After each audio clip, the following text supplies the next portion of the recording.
Eu quero começar relembrando com os irmãos a respeito das divisões que nós temos na Bíblia. Quando nós estudamos aqui há algumas semanas a nossa lição a respeito de sola Escritura, nós estudamos um pouquinho sobre Bíblia, fizemos uma introdução à Bíblia, vocês receberam uma apostila falando algumas questões sobre a Bíblia, e entre elas nós temos uma divisão de livros.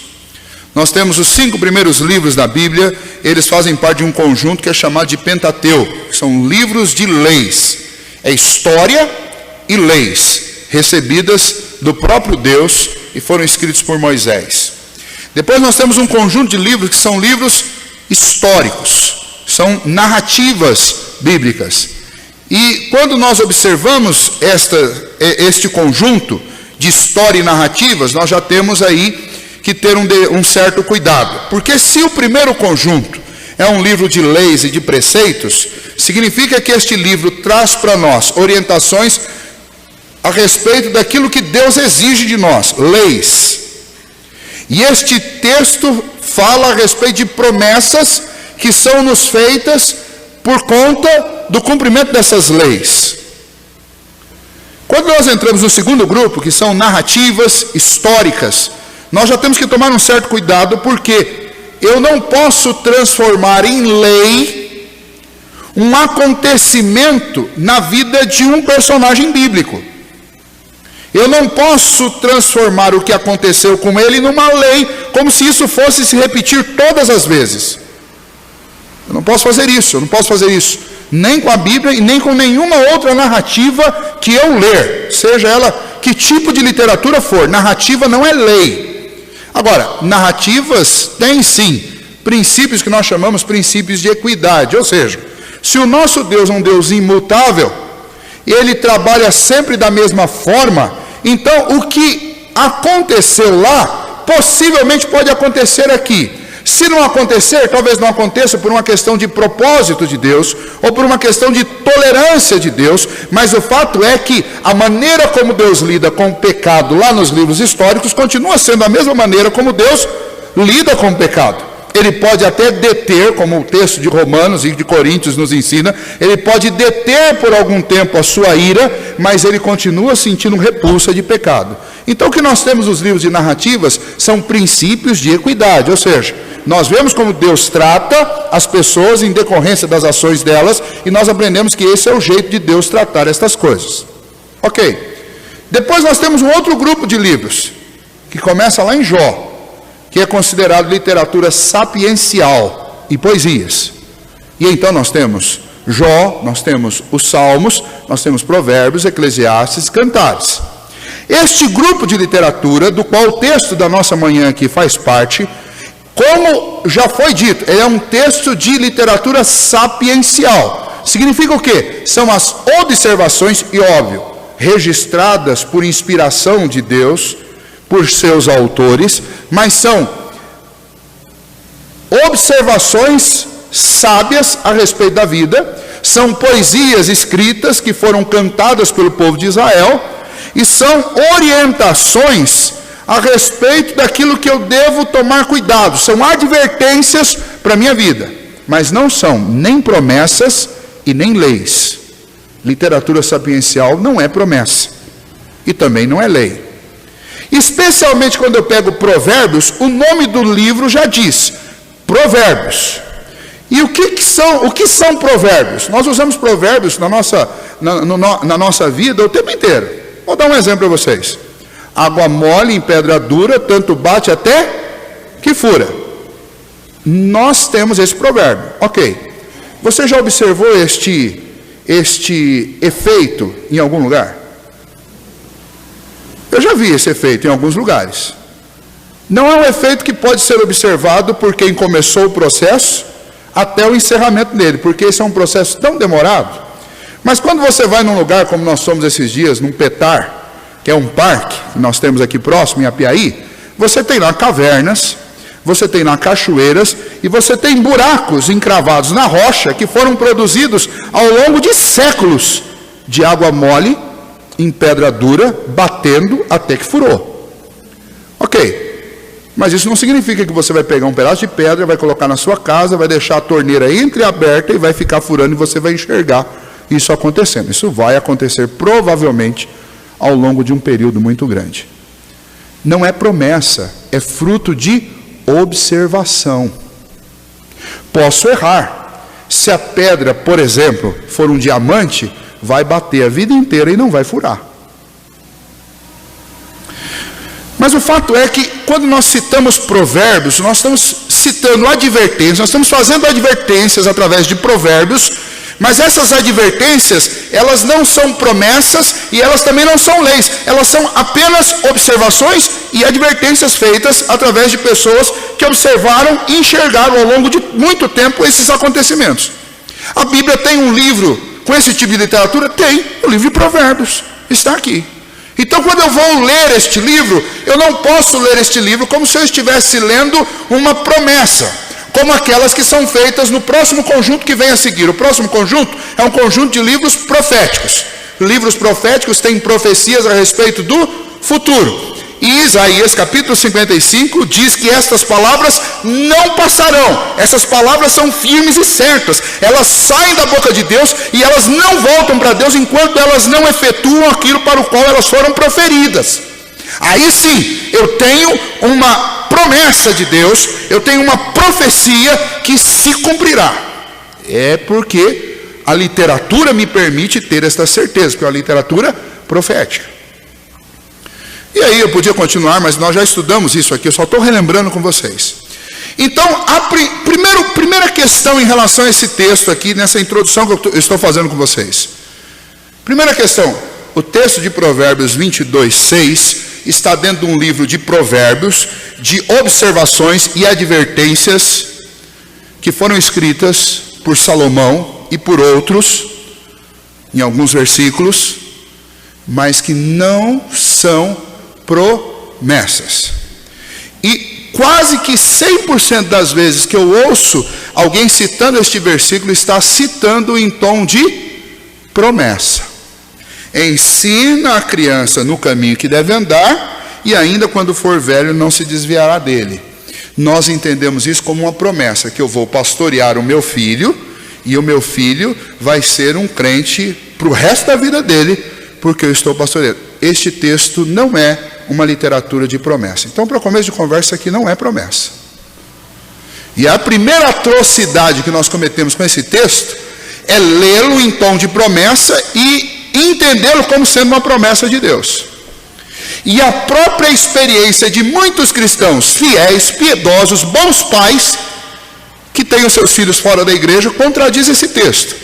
Mas é óbvio que eu não vou usar esse argumento, porque eu não gosto de usar argumento experiencial. Nós vamos ficar com aquilo que dá para provar. E essa literatura é uma literatura uma literatura sapiencial, uma literatura de observação e de advertência. Não temos aqui promessas. Segunda questão, é uma questão textual. Nós temos um sério problema na tradução desse texto. Este texto, se eu traduzir, eu não vou ficar lendo aqui palavras em hebraico para você, mas se eu fizer uma tradução literal deste texto, do jeito que ele está, na língua hebraica, ele ficaria da seguinte maneira, vou ler para vocês. Ensina o menino de acordo com o caminho dele, também quando ele envelhecer, não se desviará dele. Dele de quem? Do caminho dele. Pastor, está complicado, ainda bem que deram essa mudança, que deram essa mexida e colocaram esse deve. O problema é esse deve. Primeiro que essa conjugação não existe na língua hebraica. Fulano deve fazer tal coisa. Ela não existe. Mas ela foi colocada aqui para tornar o texto mais palatável. E esse foi um erro de tradução, como existem alguns outros nas Escrituras. Por isso que é importante que você tenha mais de uma Bíblia em casa, é importante que você tenha acesso a algum tipo de léxico para que você possa conferir os textos bíblicos, é importante que você tenha um mínimo de conhecimento bíblico para você testar algumas questões bíblicas que, se você ler e considerar a literatura, você vai ver, bom, peraí, tem alguma coisa errada com esse deve, porque esse deve, de fato, ele causa uma noção de promessa. Mas o problema é que esse deve não está na língua original. No hebraico, aqui é uma propriedade do caminho. Então ele está dizendo o seguinte: ensina o menino de acordo com o caminho dele. Não é o caminho que ele deve andar, no sentido de dever, o melhor caminho. Não, aqui é o sentido de no caminho que provavelmente ele vai andar, porque é parte da concepção dele. Eu vou dar alguns exemplos práticos a seguir. Mas o fato é que o texto está traduzido equivocadamente. E você pode pegar qualquer comentarista de Antigo Testamento e você vai verificar isso. É uma pena que poucos pastores venham falar sobre isso. Mas qualquer comentário sério que você pegar no Antigo Testamento, de Provérbios, vai falar que o texto está traduzido equivocadamente, por causa da inserção deste deve andar. Mas eu quero continuar com você. Nesse caso, esse provérbio, ele pode ser visto de duas maneiras. E nessas duas maneiras, nós vamos trabalhar um pouquinho. Primeiro, eu posso considerar este provérbio como sendo um alerta, uma advertência, que serve genericamente para todas as crianças. E que advertência é essa? É o seguinte: o seu filho, ele vai ter algumas aptidões, e ele vai demonstrar essas aptidões logo no começo. Esse é o caminho dele. É o caminho dele. É o caminho das inclinações, dos dons e dos talentos que ele trouxe consigo desde o seu nascimento. Então, imagine que você, o filho, desde pequeno, ele gosta de cavalo. Eu vou usar um exemplo do meu. Gosta, tem um encantamento por cavalo e quer andar de cavalo. O que o texto está ensinando é o seguinte: ensine-o precocemente a andar de cavalo, e ele vai andar muito bem por toda a vida dele. Ele vai fazer isso bem feito por toda a vida dele, porque é o caminho dele. Ele nasceu com isso. Isso está implícito, está inserido. Você percebe desde cedo que o seu filho, ele é extremamente atlético. Ele gosta de correr, ele gosta de movimento, ele gosta de esporte. Você percebe isso cedo e você já o insere nesse contexto para que ele tenha toda a formação necessária para que ele se torne um grande atleta. Ele será um atleta por toda a vida. É isso que está de acordo, isso que se harmoniza com o texto. O texto diz, vou ler lá novamente a tradução literal: ensina o menino de acordo com o caminho dele, também quando ele envelhecer, não se desviará dele. Essa é uma forma de entender o texto. Crianças, pessoas, todas nós nascemos com aptidões. E se nós formos treinados nessas aptidões desde cedo, nós vamos prosperar nelas. Essa é a primeira forma de entender o texto, da maneira como ele está na escrita em hebraico. Segunda maneira de entender o texto, que é a que eu prefiro. O texto não está falando de uma coisa boa. O texto está falando de uma coisa ruim. Porque todos os outros textos que falam a respeito do caminho natural da criança, que falam a respeito da inclinação natural do coração da criança, e nós lemos pelo menos dois deles, nós lemos um no 19:18 e lemos um no 22:15, diz que a estultícia está no coração da criança. A indisciplina está com ela.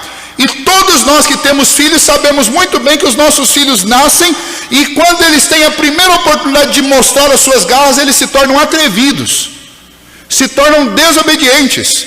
E eles vão tentar-nos de todas as maneiras, e nós que vamos colocando limite. Mas um dos primeiros passos que os pais fazem quando os filhos começam a engatinhar é subir as coisas. Porque não adianta você dizer para ele, não toque nisso, ou não pegue aquilo. Aliás, se você disser, ele vai tocar e vai pegar. E então os dois textos que nós lemos, do capítulo 19, versículo 18, e do capítulo 22, versículo 15, apontam o quê? Apontam para nós que, humanamente falando, os nossos filhos, eles nascem com uma inclinação para o pecado. E se eu juntar isso com o Salmo 51, fica muito claro. Porque o Salmo 51 diz que nós somos concebidos assim, que a iniquidade faz parte da nossa concepção. E então este texto aqui não está dizendo algo bom a respeito dos filhos. Ele está dizendo algo terrível a respeito dos filhos e da forma como você vai criá-los. Ele está dizendo assim, olha, ensina a criança a andar nesse caminho aí, que é o caminho dele, que é o caminho natural, que é o caminho que ele traz com ele. E quando ele for velho, ele não vai mais sair desse caminho.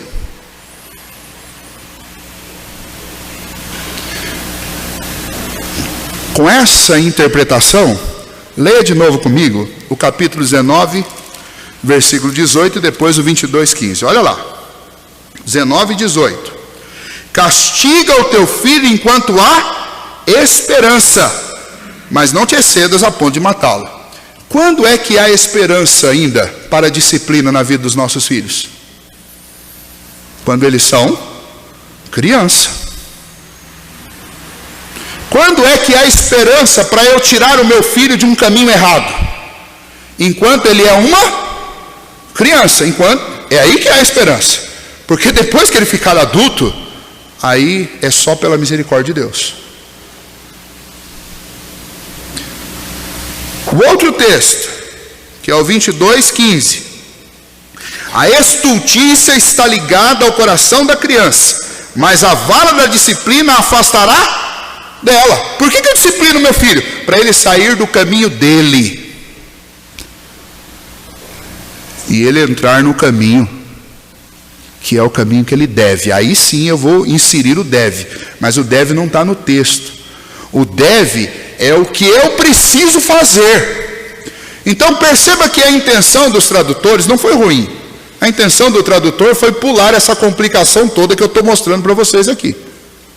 Só que quando nós pegamos isso e transformamos numa promessa, e não entendemos a primeira parte do texto, que é: os nossos filhos já nascem com um caminho gravado no coração deles. É o caminho do pecado, é o caminho do desvio, é o caminho das trevas. E eu preciso cuidar disso, porque se eu educá-lo no caminho dele, no caminho que ele nasce, ele vai para longe de Deus. Então o pai está sempre na contramão, porque o pai, quando um filho nasce, ele já sabe que ele vai ter a difícil tarefa de arrancar aquele filho do caminho que ele traz consigo. Quando nós estamos tratando, obviamente, de questões morais. Quando eu estou tratando da questão das aptidões, é como eu disse para vocês. Então, essas são as únicas duas formas de interpretar esse texto. No que tange aptidões, eu devo treiná-lo desde cedo. Por quê? Vamos voltar lá. Isso é uma literatura de observação, a leitura sapiencial. E a observação é essa, é uma equação. O que ele faz quando ele é pequeno, ele vai fazer quando ele for adulto.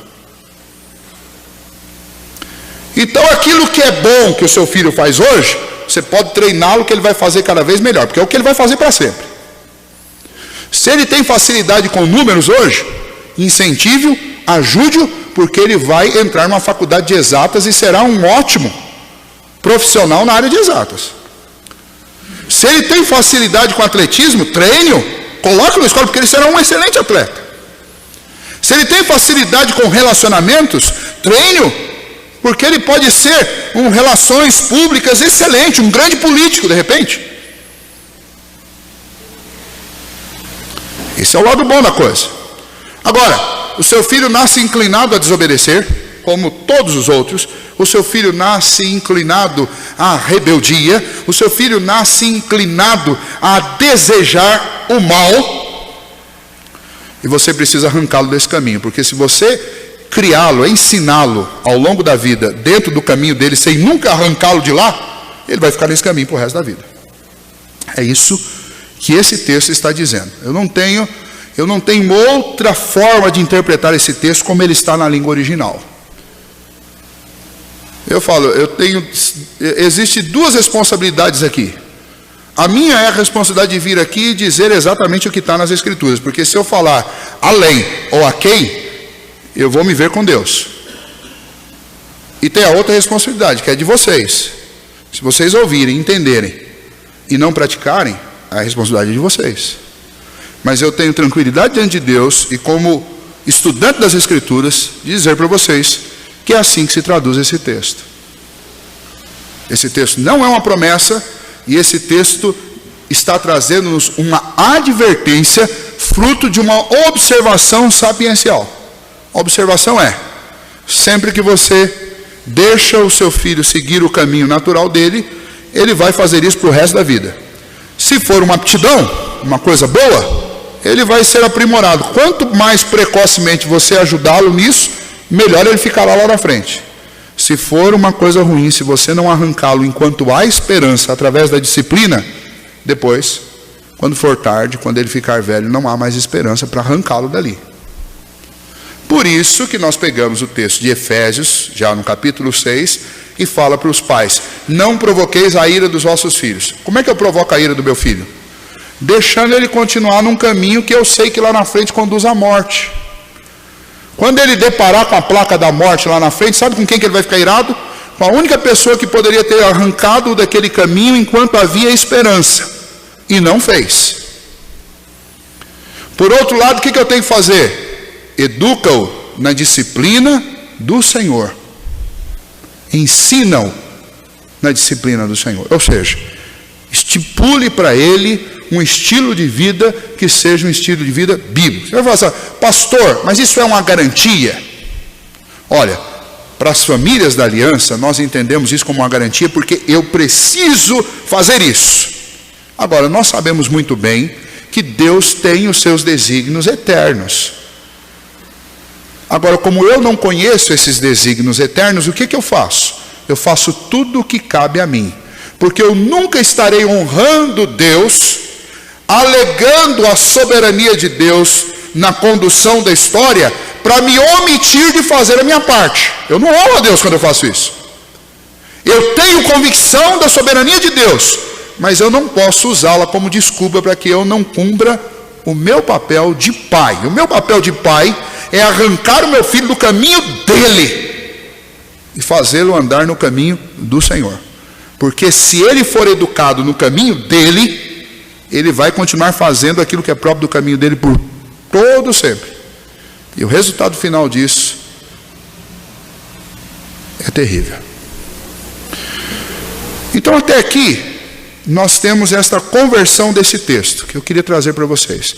E se você tiver alguma dúvida, estude em casa, vá procurar em literatura, vá conferir o que eu acabei de ensinar para vocês, e vocês vão descobrir que todas as vezes que nós usamos este versículo, ensina a criança no caminho que ela deve andar, e quando for velho não se desviará dele, nós usamos no sentido de promessa, e isso é um equívoco, é uma atrocidade com a Bíblia, porque este livro não é um livro de promessa, e esse texto não está fazendo promessa alguma. Esse texto está nos advertindo que a criança fará, quando ela for adulta, aquilo que ela aprendeu a fazer quando ela é criança.